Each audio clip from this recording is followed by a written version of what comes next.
नमस्कार दोस्तों, स्वागत है आपका मेरी एक और नई कहानी में। अनु को एयरपोर्ट पर सुखविंदर चाचा लेने आए थे। जैसे ही अनु ने उन्हें देखा, उसका दिल भर आया। कभी नहीं सोचा था कि एक दिन सुखविंदर चाचा इतने अपने हो जाएंगे। वह 5 साल की थी जब यह लंबा चौड़ा सुखविंदर पहली बार उनके घर आया था। उम्र होगी यही कोई 21-22 साल। शर्माता सा आंगन में पापा के सामने खड़ा था। पापा मम्मी से कह रहे थे, यह हमारे गांव के मैनेजर पहलवान का बेटा है, 10वीं पास है, यहाँ हमारी फैक्ट्री में नौकरी करेगा। इसके लिए पीछे वाली कोठरी खुलवा दो और यह खाना कुछ दिन हमारे साथ खाएगा। बच्चा है, धीरे धीरे अपना खाना बनाना सीख जाएगा। मम्मी सुखविंदर को देखकर मुस्कुरा दी। चल पहले खाना खा ले, फिर कोठरी खोल देंगे। वो वहीं बरामदे में सकुचाता सा पटरी बिछाकर बैठ गया। मम्मी ने उसके सामने खाने की थाली रख दी। एक बार खाने लगा तो सकुचाना भूल गया। इतनी रोटी खा गया कि उसके जाने के बाद मम्मी ने कहा, पूरा बकासुर है। पर वो बकासुर इतनी जल्दी घुल मिल गया कि जब जिसको जैसी ज़रूरत होती वो उसी रूप में ढल जाता। अनु के साथ वो लूडो खेलता, उसको साइकिल की सैर कराता, घर में मेहमान आ जाते तो ट्रे उठाकर इधर उधर भागता। पापा ऑफिस से आ जाते तो उनके पीछे ट्रक पर सामान लदवाता, बैंक के काम करता, पापा की गाड़ी चलाता। वो बस हरफन मौला था। फिर एक दिन कारगिल की जंग छिड़ गई और पापा ने बताया सुखविंदर सेना में भर्ती हो गया है। और कुछ ही दिन में सब सुखविंदर को भूल गए। सब अपनी ज़िंदगी के पुराने ढर्रे पर लौट गए। 6 महीने बीत गए थे जब से वो गया था। एक दिन अनु शाम के वक्त गली में खेल रही थी कि उसने दूर से पापा को किसी फौजी के साथ आते देखा। ध्यान से देखा तो सुखविंदर था। अरे सुखविंदर तू, अनु ने आश्चर्यचकित होकर कहा। सुखविंदर शर्माकर मुस्कुरा दिया। अनु खेलकर घर आई तो आश्चर्य से देखा सुखविंदर सोफे पर बैठा पापा के साथ चाय पी रहा है। अनु ने पास आकर कहा, सुखविंदर तू तो बिल्कुल बदल गया है। सुखविंदर नहीं, सुखविंदर चाचा, वो देश की रक्षा के लिए अपनी जान पर खेल कर आया है। पापा ने सुखविंदर के कंधे थपथपाते हुए कहा, जी पापा। और अनु ने बड़े आदर के साथ सलूट ठोक दिया। पापा हंस दिए। सुखविंदर ने मुस्कुराकर उसका सिर थपथपा दिया। सुखविंदर जाने लगा तो मम्मी ने उसे एक पैकेट थमा दिया। ये तुम्हारी बहुरिया के लिए है। सुखविंदर ने आदरपूर्वक ले लिया। दिन महीने साल बीतते रहे। सुखविंदर फिर कभी नहीं आया। उसकी चिट्ठी जरूर पापा के पास नियम से आ जाती, जिसमें उसकी ज़िंदगी में क्या हो रहा है उसका पूरा ब्यौरा होता। पापा को अब वह साहब की जगह बाबूजी लिखता था, मम्मी को माँ जी और अनु के लिए छोटी लिखता था। अनु की शादी हो गई और वह अमेरिका चली गई। मम्मी और पापा एकदम अकेले पड़ गए। अनु को अपराध बोध सताने लगा।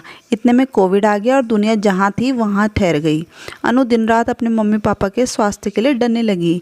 और फिर एक दिन वीडियो कॉल पर देखा उनके साथ सुखविंदर बैठा है। अनु ने राहत की सांस ली। उसे लगा सब ठीक है। घबराओ मत छोटी, मैंने प्रीमैच्योर रिटायरमेंट ले ली है और जब तक सब सामान्य नहीं हो जाता मैं यहाँ रहूँगा। और तुम्हारा परिवार? वे सब गांव में हैं, ठीक हैं। अनु ने देखा कुछ ही दिनों में उसके माँ बाप जवान लगने लगे हैं।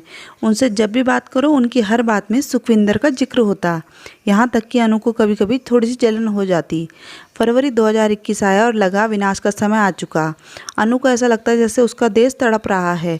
कोविड से मरने वालों की संख्या रोज़ बढ़ रही थी और फिर माँ और पापा भी बारी बारी से उसकी चपेट में आ गए। सुखविंदर दिन रात उनकी सेवा कर रहा था। जूम पर उनसे बात करा देता। लग रहा था सब ठीक हो जाएगा। फिर एक दिन मम्मी नींद में ही चल बसी। अनु ने जूम पर सुखविंदर को माँ के सारे संस्कार करते हुए देखा। पापा कोविड से निकल आए थे, परंतु 2 महीने बाद उन्हें ब्रेन हैमरेज की वजह से पैरालिसिस हो गया और उन्हें अस्पताल रखना पड़ा। सुखविंदर ने बेटे से बढ़कर सेवा की, परंतु पापा को बचा नहीं पाया। अनु ने एक बार फिर से सुखविंदर को पुत्र का फर्ज निभाते देखा। आज वो उनकी मृत्यु के बाद पहली बार भारत लौट पाई है। टैक्सी में बैठते ही सुखविंदर ने कहा, आपका बंगला साफ करवा दिया है। मेरी पत्नी रात को रहने के लिए आपके पास आ जाएगी। और तुम? मैंने एक छोटा सा फ्लैट यहीं शहर में ही ले लिया है। बाबूजी ने मदद करी थी खरीदने में। अनु ने मन में सोचा, चलो कुछ तो एहसान उतरा। और तुम्हारे बच्चे? एक बेटा है, आरबी के मेडिकल कॉलेज में पूना में पढ़ता है। घर के सामने टैक्सी रुकी तो अनु का मन भर आया। अपनी नम आंखों से उसने कहा, सुखविंदर, जो तुमने हमारे लिए किया है उसका एहसान मैं कभी नहीं चुका सकूंगी। फिर भी कभी तुम्हारे लिए कुछ कर सकूं तो ज़रूर बताना। कैसी बातें करती हैं आप, उसने पुराने दिनों की तरह शर्माकर कहा। इस पुराने सुखविंदर की झलक पा अनु का मन खिल उठा। एक पल के लिए उसकी इच्छा हुई वो उस आदमी से लिपटकर जी भर कर रोए। वो भीतर आए तो एक लड़का उनके पीछे पीछे बड़ा सा टिफिन लेकर आ गया। ये कौन है? मेरा बेटा है अमित। और अमित ने आगे बढ़कर पैर छू लिए। छुट्टी में घर आया हुआ है, खाना लाया है घर से। हमने सोचा अभी बीमारी गई नहीं है पूरी तरह से, आप बाहर का ना खाएं तो बेहतर होगा। सुखविंदर के इस अपनेपन से अनु का मन फिर भीगने लगा। आप चाय पियेंगी ना? अमित किचन से 2 कप चाय ले आया। मैं कल यहाँ सारा सामान रख गया था, उसने चाय थमाते हुए कहा। देर शाम तक सुखविंदर सारा हिसाब समझाता रहा। घर के कागज़, प्लांट के कागज़, फिक्स डिपॉजिट, लॉकर की चाबियाँ, गहने और भी ना जाने क्या क्या। मैं कल आऊँगा, आज आराम कर लो, कल से काम शुरू करेंगे। फिर एक दिन पूजा भी रखेंगे, आपके सब रिश्तेदारों को बुलाकर ब्राह्मण भोज भी करना है, सुखविंदर ने कहा। सुखविंदर चला गया तो वो घर का एक एक कोना सूंघने लगी।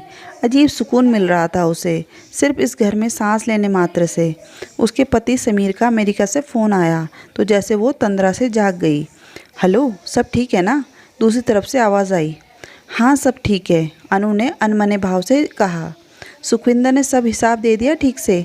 समीर ने पूछा। हाँ, कहते हुए अनु का गला रूंध गया। तुम होटल में क्यों नहीं शिफ्ट हो जाती? समीर ने कहा। सुनकर उसका मन हुआ वो फ़ोन पटक दे, पर संभल कर बोली, सब ठीक है, सुखविंदर ने सारा इंतज़ाम कर दिया है। अनु ने अपने स्वर की नमी छुपाने का प्रयत्न करते हुए कहा।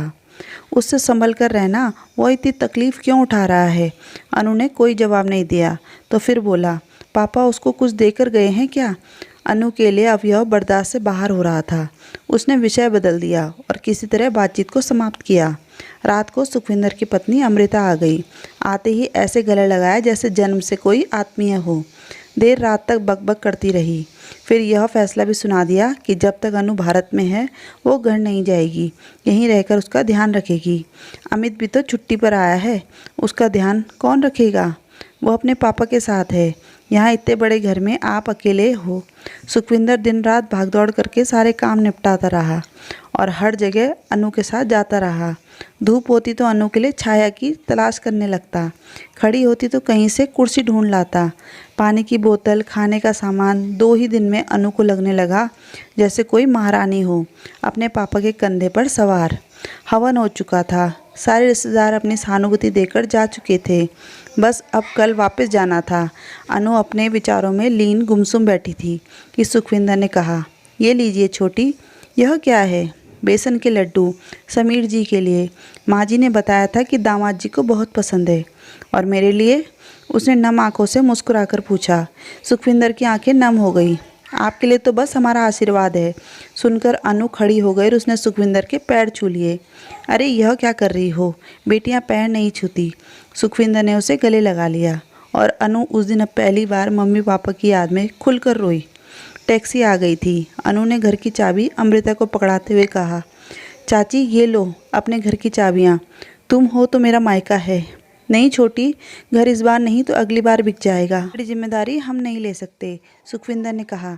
तो चाचा अब मैं जिम्मेदारी हो गई हूँ, ये हैं फैक्ट्री के कागज़, अब यह तुम्हारी हुई। इतनी जल्दी रिटायर होने से काम नहीं चलेगा, सुखविंदर ने कहा। फैक्ट्री हम चला देंगे परंतु अपनी तनख्वाह से ज़्यादा कुछ नहीं लेंगे। अच्छा देखेंगे, अनु ने मुस्कुराकर कहा। जहाज में वो खिड़की से बाहर झांक रही थी। देश छूट रहा था और वह सोच रही थी माँ बाप भी बच्चों के लिए कैसी कैसी विरासत छोड़ जाते हैं। सुखविंदर को दिया उनका स्नेह कैसे कई गुना बढ़कर उसके पास लौट आया है। दोस्तों, आज की कहानी आपको कैसी लगी कमेंट में ज़रूर बताइएगा। कहानी पूरी सुनने के लिए धन्यवाद।